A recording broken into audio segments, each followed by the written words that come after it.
नाज़रीन, अवामी न्यूज़ में ख़बरनि जो सिलसिलो जारी है। इन वक्त असीं तव्हांखे टेचक सोइलो में ख़बर ॾींदा हलूं त ज़मीन ते कब्ज़े ऐं जान खां मारण ख़िलाफ़ डॉक्टर मोहम्मद जमाल पाशा जी प्रेस कॉन्फ्रेंस। मोहम्मद शाह और आलादार शाह बेरहारी हैं। ये काफ़ी अरसे से हमारे पास हैं।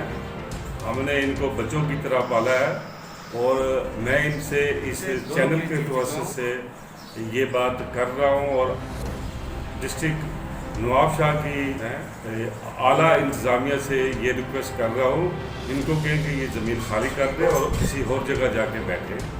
और इनको अब मैंने इनको उठने का कह दिया, ये उठे, अब इसको अपनी मिल्कियत बना के नहीं बैठे। ये कब्ज़ा ग्रुप है, इन्होंने कब्ज़ा किया हुआ है।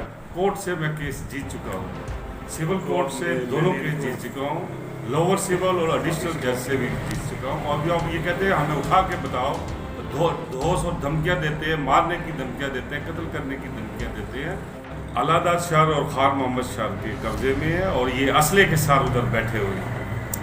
चक में डिस्ट्रिक्ट नवाब शाह में आता रहता हूँ। मेरी मालकी ज़मीन है। अगर मुझे किसी ने किसी तरीके से भी कोई नुकसान पहुँचाने की कोशिश की या धौस धमकी देने की कोशिश की, मुझे कुछ हुआ तो इसके ज़िम्मेदार अलादार ज़मीन है। अगर मुझे मज़ीद खबरों और तफसीलात के लिए विज़िट करें हमारी वेबसाइट www.awamiNewsHD.com।